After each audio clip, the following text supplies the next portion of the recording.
Mari kita satu hati dalam doa. Bapa yang baik, terima kasih buat kasih setia, buat kebaikan Tuhan dalam kehidupan kami sepanjang minggu ini. Terima kasih buat pemeliharaan Tuhan yang sempurna. Terima kasih buat kasih setia Tuhan yang luar biasa dalam kehidupan kami. Kasih-Mu, rahmat-Mu yang selalu baru setiap pagi dalam kehidupan kami. Bapa di surga, sebentar kami akan mendengarkan firman-Mu. Roh Kudus terangi hati dan pikiran kami hingga kami boleh memahami, mengerti. Bahkan Tuhan kami boleh merenungkan dan mengaplikasikan firman-Mu dalam kehidupan kami. Terima kasih Bapa yang baik. Kami mau katakan kami siap mendengarkan firman-Mu. Dalam nama Yesus, haleluya. Amin. Shalom Bapak Ibu, Saudaraku, rekan-rekan terkasih, Jemaat Home CC dimanapun berada. Hari ini kita akan belajar kebenaran firman Tuhan dalam seri khotbah tak tergoyahkan. Ya, yang tentunya saya akan bagi menjadi beberapa subtema. Ya, kalau minggu yang lalu itu subtema pertama kita adalah kita dapat menjadi kuat selama serangan rohani. Nah, hari ini kita akan belajar dengan subtema kedua, yaitu kita dapat menjadi pemenang selama pencobaan. Haleluya. Mari kita buka di dalam 1 Korintus 10 ayat 13. 1 Korintus 10 ayat 13. Pencobaan-pencobaan yang kamu alami ialah pencobaan-pencobaan biasa yang tidak melebihi kekuatan manusia. Sebab Allah setia dan karena itu Ia tidak akan membiarkan kamu dicobai melampaui kekuatanmu. Pada waktu kamu dicobai, Ia akan memberikan kepadamu jalan keluar sehingga kamu dapat menanggungnya. Haleluya. Amin. Buat firman Tuhan. Bapak Ibu Saudaraku, ya rekan-rekan terkasih, Jemaat Home CC dimanapun berada, untuk memperingatkan kita tentang bahaya dosa. Ya, Allah sudah memberi kita banyak kesaksian tentang pencobaan di dalam kehidupan nyata kita. Ya, kesaksian-kesaksian itu silih berganti memenuhi bagian-bagian Alkitab. Hampir setiap tokoh Alkitab yang muncul cukup lama di dalam firman Tuhan terlihat bergumul ya dengan satu dan lain pencobaan. Ya. Nah, Bapak Ibu Saudaraku, namun ada 3 kisah yang luar biasa yang kita akan bahas hari ini. 2 darinya ya berakhir dengan kegagalan yang besar. Sedangkan ketiga berakhir dengan kemenangan yang diperjuangkan dengan baik. Yuk kita belajar. Yang pertama, yaitu kisah Adam dan Hawa. Kita baca dalam Kejadian 3 ayat 1 sampai dengan 7. Kejadian 3 ayat 1 sampai dengan 7. Ayat 1. Adapun ular ialah yang paling cerdik dari segala binatang di darat yang dijadikan oleh Tuhan Allah. Ular itu berkata kepada perempuan itu, "Tentulah Allah berfirman, semua pohon dalam taman ini jangan kamu makan buahnya, bukan?" Ya, ayat 2. Lalu sahabat perempuan itu kepada ular, "Itu, buah pohon-pohonan dalam taman ini boleh kami makan." Ayat 3, tetapi tentang buah pohon yang ada di tengah-tengah taman, Allah berfirman, "Jangan kamu makan ataupun raba buah itu, nanti kamu mati." Ayat 4. Tetapi ular itu berkata kepada perempuan itu, "Sekali-kali kamu tidak akan mati." Ayat 5. Tetapi Allah mengetahui bahwa pada waktu kamu memakannya, matamu akan terbuka dan kamu akan menjadi seperti Allah, tahu tentang yang baik dan yang jahat. Ayat 6. Perempuan itu melihat bahwa buah pohon itu baik untuk dimakan dan sedap kelihatannya. Ya.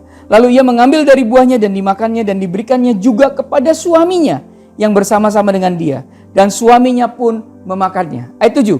Maka terbukalah mata mereka berdua dan mereka tahu bahwa mereka telanjang. Lalu mereka menyemat daun pohon ara dan membuat cawat. Bapak Ibu Saudaraku, di sini kita melihat musuh atau iblis biasa memakai yang namanya tipu daya. Ya. Tipu daya adalah persediaan utama iblis. Ini sama efektifnya hari ini ya dengan dulu. Dan ini adalah taktik yang seharusnya kita ya bisa mengantisipasi dan mempersiapkan dengan melihatnya apa adanya. Ya, tipu daya pada dasarnya adalah cara tersembunyi dan meyakinkan untuk menyerang identitas Allah. Coba kita perhatikan dalam Kejadian 3 ayat 1 tadi. Tentulah Allah berfirman, "Semua pohon dalam taman ini jangan kamu makan buahnya, bukan?" Ini adalah perkataan pertama setan atau iblis yang kita dengar dalam Alkitab. Dan uniknya mereka sudah mempertanyakan kasih dan kebaikan Allah terhadap laki-laki dan perempuan pertama, yaitu Adam dan Hawa.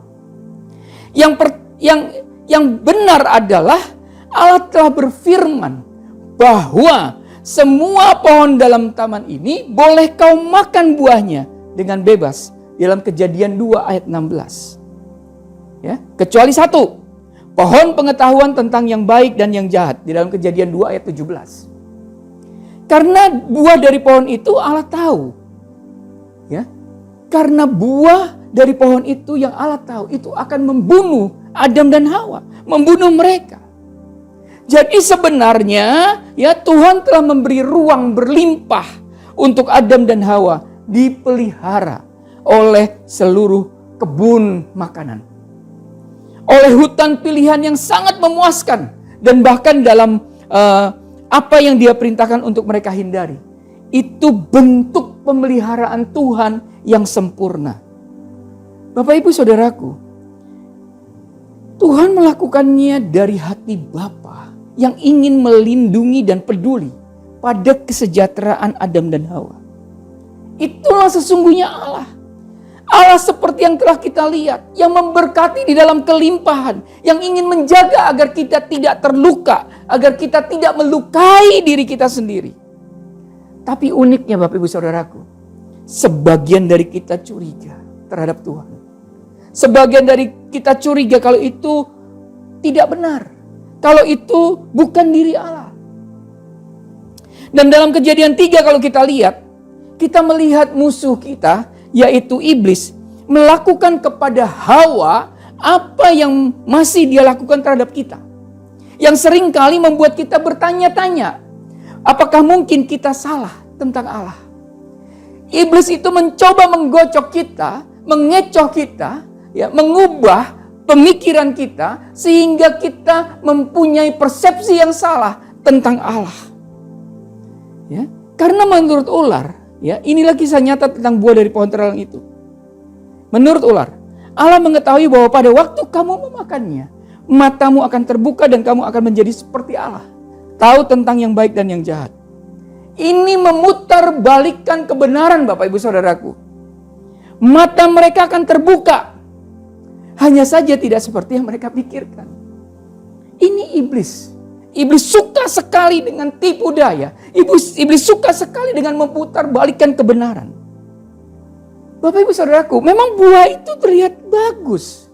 Kelihatan ada sesuatu di dalamnya yang menarik. Bukan sesuatu yang bisa membunuh kita. Bukankah pencobaan memang selalu terlihat seperti itu? Terlihat menarik. Terlihat bukan sesuatu yang akan membunuh kita. Ya, Bapak Ibu Saudaraku, iblis melalui pencobaan menggantung sesuatu yang kita inginkan. Iblis berharap kita tidak akan melihat atau mengingat bahwa dengan menggigit buah itu akan selalu berakhir dengan mengambil sesuatu dari kita. Perhatikan baik-baik. Ketika Adam dan Hawa atau ketika kita ya mau menggigit buah itu, ketika kita menggigit buah itu, ketika Hawa menggigit buah itu, ketika Adam menggigit buah itu, maka ada sesuatu yang diambil dari Adam dan Hawa. Begitu juga kita.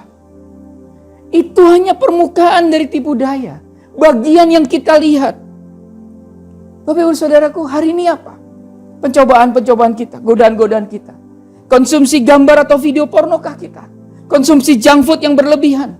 Konsumsi minuman alkohol yang tidak terkira banyaknya?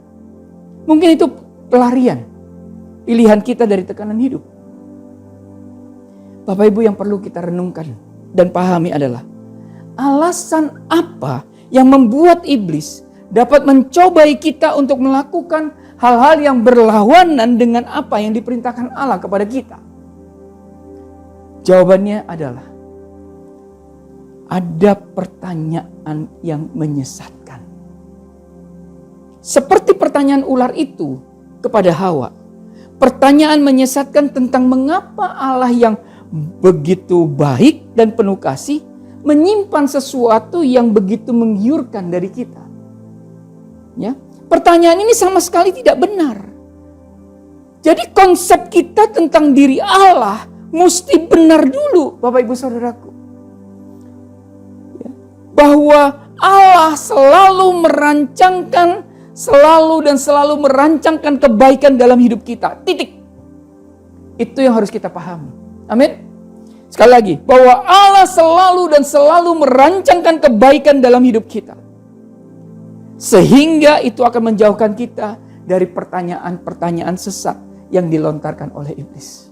Amin. Pelajaran yang kedua. Kisah kehidupan Daud, Bapak Ibu Saudaraku. 2 Samuel 11 ayat 1 sampai dengan 5. 2 Samuel 11 ayat 1 sampai dengan 5. Ayat 1. Pada pergantian tahun, pada waktu raja-raja biasanya maju berperang, maka Daud menyuruh Yoab maju beserta orang-orangnya dan seluruh orang Israel. Mereka memusnahkan Bani Amon dan mengepung kota Rabah, sedang Daud sendiri tinggal di Yerusalem. Ayat 2. Sekali peristiwa pada waktu petang, ketika Daud bangun dari tempat pembaringannya lalu berjalan-jalan di atas soto istana, tampak kepadanya dari atas soto itu seorang perempuan sedang mandi. Perempuan itu sangat elok rupanya. Ayat 3. Lalu Daud menyuruh orang bertanya tentang perempuan itu dan orang berkata, itu adalah Batsyeba binti Eliam, istri Uria orang Het itu. Ayat 4. Sesudah itu Daud menyuruh orang mengambil dia. Perempuan itu datang kepadanya, lalu Daud tidur dengan dia. Perempuan itu baru selesai membersihkan diri dari kenyajisannya. Kemudian pulanglah perempuan itu ke rumahnya. Ayat 5. Lalu mengandunglah perempuan itu dan disuruhnya orang memberitahukan kepada Daud, demikian aku mengandung. Nah, yang kedua adalah kita belajar tentang kisah kehidupan Daud, Bapak Ibu Saudaraku. Kisah kehidupan Daud ini menunjukkan bagaimana iblis memakai kesempatan dari apa yang disebut Alkitab waktu yang baik. Kita buka di dalam Lukas 4 ayat 13. Lukas 4 ayat 13. Sesudah iblis mengakhiri semua pencobaan itu, ia mundur daripadanya dan menunggu waktu yang baik. Ini kisah Lukas 4 ayat 13 pada saat iblis mencobai Tuhan Yesus. Kalau tadi pertama kita belajar tentang Adam dan Hawa, ya, iblis melakukannya dengan tipu daya. Tapi yang kedua ini kita belajar bagaimana iblis memakai kesempatan dari apa yang disebut Alkitab waktu yang baik itu. Seperti yang kita tahu, masa-masa yang sangat sulit dan membuat frustasi seringkali menjadi izin untuk kita membenarkan diri untuk terlibat dalam dosa sebagai bentuk penghilang rasa sakit. Ya, beberapa orang melakukan hal ini. Ketahuilah bahwa iblis kerap muncul ketika kita lelah, ketika kita atau marah, atau kecewa, atau di bawah tekanan. Seringkali iblis muncul di sana. Dia menunggu kesempatan itu untuk menyerang kita. Katakan amin. Oleh karena itu waspadalah juga saat dimana sesuatu yang benar-benar baik terjadi. Ketika kita mendapat pujian, ketika jumlah uang yang tidak biasa masuk dan membuat kita berlimpah uang, ya, atau ketika kita telah mencapai tujuan yang telah kita tetapkan untuk diri sendiri, dan kemudian kita bisa beristirahat sebentar, ini pun bisa dipakai iblis, ya, sebagai sebuah kesempatan untuk menjatuhkan kita. Nah, Bapak Ibu Saudaraku, inilah yang dialami Daud. Justru pada saat Daud sedang beristirahat dan bersantai, disitulah pencobaan menemui Daud pada suatu petang. Di soto rumahnya saat Daud bersantai. Daud sebagai raja telah berhasil, bahkan cukup berhasil. Sehingga pada pergantian tahun, pada waktu raja-raja biasanya maju berperang. 2 Samuel 11 ayat 1 ya.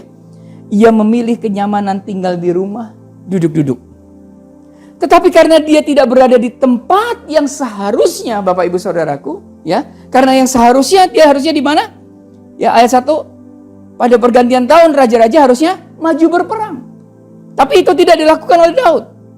Ya. Dia tidak berada di tempat yang seharusnya. Daud lupa akan identitasnya sebagai raja. Ya, maka Daud menjadi sasaran empuk bagi iblis, Bapak Ibu Saudaraku. Iblis dengan cukup, ya, dengan sederhana cukup membawa Daud ke atas. Iblis tahu hal ini, membawa Daud ke tempat di mana dia bisa memandang ke bawah, melihat seorang perempuan di dekatnya dalam cahaya malam yang temaram, ya kan? Terlihat melalui jendelanya saat perempuan itu sedang mandi sendiri. Sisanya adalah sejarah yang memalukan. kehidupan Daud dan kerajaannya akan segera terguncang sampai ke pondasinya. Dan Daud tidak pernah melihatnya datang. Kenapa? Karena Daud tidak waspada. Daud tidak mengingatkan dirinya sendiri bahwa pada saat-saat santai dan pencapaian itu bagaikan aroma mangsa yang segar bagi indera musuh. Bapak ibu saudaraku, rekan-rekan terkasih, jemaat Home CC dimanapun berada. Apa yang mau saya sampaikan? Waspadalah. Masa-masa kita berada di gunung yang tinggi. Ketika kita merasa sangat baik tentang sesuatu yang dapat kita lakukan. Atau tentang berkat besar yang kita alami atau menjadi bagian dari berkat besar itu. Rayakanlah itu, gak apa-apa. Bersyukurlah pada Tuhan atas itu semua, tidak apa-apa. Tetapi yang kita mesti ketahui adalah bahwa iblis sedang mengintai di suatu tempat setelahnya. Ketika kita berpikir kita bisa mengambil cuti malam, bahkan waktu yang baik dapat menjadi waktu yang tepat bagi kita untuk melupakan siapa kita. Justru kita melupakan identitas kita. Sama seperti Daud melupakan identitasnya. Melupakan apa yang kita miliki. Oleh karena itu Bapak Ibu Saudaraku, rekan-rekan terkasih, jemaat Home CC di mana berada, berhati-hatilah, waspadalah, dan jangan terlena. Amin. Karena cara kerja iblis, dia sedang menunggu kesempatan. Ya, dia sedang menunggu kesempatan. Kalau tadi di dalam Adam dan Hawa, iblis menggunakan tipu daya. Pada saat kisah kehidupan Daud, kita melihat dia memakai kesempatan. Dan apa yang Alkitab sebut waktu yang baik. Waspadalah. Kita belajar yang ketiga. Yang ketiga adalah Yesus dicobai oleh iblis di padang gurun. Mari kita buka dalam Matius 4 ayat 1 sampai dengan 11. Matius 4 ayat 1 sampai dengan 11. Ayat 1. Maka Yesus dibawa oleh Roh ke padang gurun untuk dicobai iblis. Dan setelah, ayat 2, dan setelah berpuasa 40 hari dan 40 malam, akhirnya laparlah Yesus. Ayat 3. Lalu datanglah si pencoba itu dan berkata kepadanya, jika engkau anak Allah, perintahkanlah supaya batu-batu ini menjadi roti. Ayat 4. Tetapi Yesus menjawab, ada tertulis, manusia hidup bukan dari roti saja, tetapi dari setiap firman yang keluar dari mulut Allah. Ayat 5. Kemudian iblis membawanya ke kota suci dan menempatkan dia di bubungan bait Allah. Ayat 6. Lalu berkata kepadanya, jika engkau anak Allah, jatuhkanlah dirimu ke bawah. Sebab ada tertulis, mengenai engkau ia akan memerintahkan malaikat-malaikatnya dan mereka akan menatang engkau di atas tangannya. Supaya kakimu jangan terantuk kepada batu. Ayat 7. Yesus berkata kepadanya, ada pula tertulis, janganlah engkau mencobai Tuhan Allahmu. Ayat 8. Dan iblis membawanya pula ke atas gunung yang sangat tinggi. Dan memperlihatkan kepadanya semua kerajaan dunia dengan kemegahannya. Ayat 9. Dan berkata kepadanya, semua itu akan kuberikan kepadamu jika engkau sujud menyembah aku. Ayat 10. Maka berkatalah Yesus kepadanya, enyahlah iblis. Sebab ada tertulis, engkau harus menyembah Tuhan Allahmu dan hanya kepada dia sajalah engkau berbakti. Ayat 11. Lalu iblis meninggalkan dia dan lihatlah malaikat-malaikat datang melayani Yesus. Haleluya. Bapak ibu saudaraku, kita lihat masing-masing pencobaan di atas. Dan ketika kita melihat serangan iblis terhadap Yesus adalah serangan terhadap identitas Yesus. Rasanya bukan kebetulan bahwa secara langsung sebelumnya dalam ayat terakhir dari Matius 3, Yesus dibaptis oleh Yohanes Pembaptis di Sungai Yordan. Tepat di sini pada saat peluncuran pelayanan Yesus di bumi, ya seperti yang telah kita lihat sebelumnya di dalam Matius 3 ayat 17 dikatakan begini. Ada suara Bapa yang menggelegar dari surga. Inilah anakku yang kukasihi, kepadanya lah aku berkenan. Yesus mengingat hal ini Bapak Ibu Saudaraku. Karena sekali lagi pencobaan Yesus seperti pencobaan kita. Yang pertama dan terutama merupakan tantangan terhadap identitas kita. Coba lihat kata-kata iblis kepada Yesus. Dikatakan apa? Buktikan. Iblis juga bilang, mari kita lihat. Itu menantang identitas kita. Identitas Yesus saat itu. Buktikan. Mari kita lihat. Apakah engkau seperti yang Allah katakan tentangmu. Jika engkau anak Allah, perintahkanlah supaya batu-batu ini menjadi roti. Ya, Matius 4 ayat 3 tadi ya. Atau di Matius 4 ayat 5 sampai dengan 6. Jika engkau anak Allah, jatuhkanlah dirimu ke bawah. Itu maksudnya dari hubungan bait Allah. Nah Bapak Ibu Saudaraku, jika Yesus tidak tahu identitasnya, siapa Yesus, siapa dia, atau jika Yesus tidak teguh di dalam identitasnya sebagai anak terkasih dari Bapa surgawinya, maka salah satu dari ketiga pencobaan yang dihadapi oleh Yesus ini bisa menjatuhkan Yesus. Dapat menggelincirkan Yesus dari misinya untuk datang ke dunia ini. Kenapa? Setan mencoba memutarbalikkan firman Tuhan untuk membuat logikanya terdengar lebih meyakinkan. Tapi perhatikan apa yang Yesus katakan. Apa yang Yesus gunakan. Yesus menggunakan firman Tuhan yang benar untuk membuat pertahanannya benar-benar tidak tergoyahkan. Katakan amin. Dan kita juga bisa melakukan hal yang sama seperti yang Yesus lakukan. Katakan amin. Bapak Ibu Saudaraku, di masa-masa pencobaan, apa yang kita bisa ambil? Ingatlah siapa kita.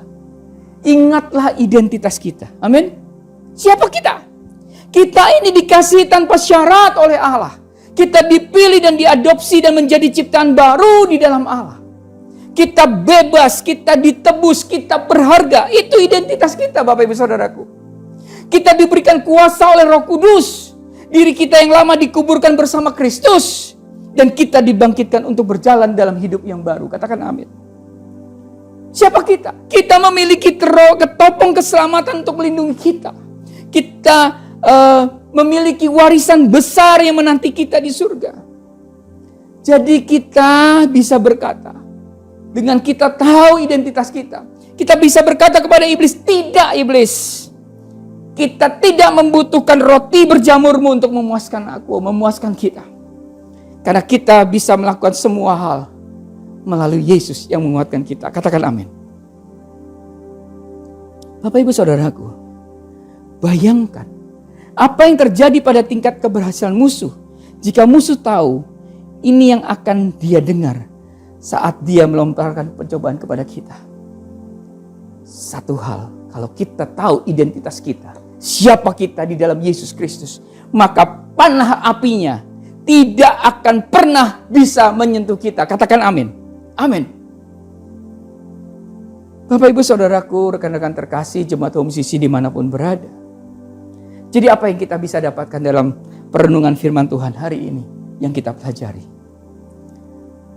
Yang pertama, iblis selalu menargetkan kita. Iblis selalu menargetkan kita untuk menjatuhkan kita dalam pencobaan-pencobaan. Ingat itu baik-baik. Yang kedua, senjatanya dalam pencobaan adalah menggunakan tipu daya. Memakai kesempatan, menunggu waktu yang baik untuk menyerang. Dan yang diserang adalah identitas kita. Yang ketiga, kalau kita mengerti, kalau kita memahami dan berpegang pada identitas kita di dalam Kristus, maka kita akan menjadi pemenang selama masa pencobaan. Katakan amin. Amin. Bapak Ibu Saudaraku, saya berharap bahwa 3 hal ini terus tertanam dalam hati kita. Selalu menjadi ingat-ingatan dalam hidup kita. Bahwa iblis selalu menargetkan kita untuk menjatuhkan kita selama masa pencobaan. Bahwa senjata iblis dalam pencobaan adalah menggunakan tipu daya. Berhati-hati terhadap tipu daya. Kokohlah Anda, kokohlah kita di dalam firman Tuhan. Iblis selalu memakai kesempatan dan menunggu waktu yang baik. Yang dia serang adalah identitas kita dalam Kristus. Identitas kita. Oleh karena itu kita harus kuat memahami identitas kita dalam Kristus supaya kita menjadi pemenang. Tuhan Yesus memberkati. Mari kita berdoa. Tuhan, terima kasih karena telah memberikan begitu banyak contoh dalam firman-Mu, baik positif maupun negatif, yang mengungkap strategi musuh yang sudah usang terhadap kami di saat pencobaan. Dan terima kasih telah memberikan kami identitas baru yang dapat membuat kami bertahan terhadap semua pencobaan itu. Identitas kami di dalam Engkau, Tuhan Yesus. Tidak peduli seberapa licik atau tidak tepat waktunya. Engkau Tuhan adalah kekuatan kami. Engkau Tuhan adalah batu karang kami. Engkau adalah perlindungan kami. Setiap kali rencana dan kebohongan iblis penyerang kami, Tuhan, buatlah kami waspada. Ya Tuhan, buatlah kami waspada terhadap segala taktik iblis. Dan jagailah kami agar tetap menang di dalam pertempuran. Terima kasih Tuhan Yesus. Di dalam nama Yesus Kristus kami berdoa dan mengucap syukur. Haleluya. Amin. Karena itu saudara-saudaraku, jemaat Kristus yang dikasihi Tuhan, angkatlah kedua tanganmu dan terimalah berkat. Mari kita aminkan setiap perkataan berkat yang kita percaya bahwa kita menerimanya. Tuhan memberkati engkau dan melindungi engkau. Tuhan menyertai engkau dengan wajahnya dan memberi engkau kasih karunia. Tuhan menghadapkan wajahnya kepadamu dan memberi engkau damai sejahtera.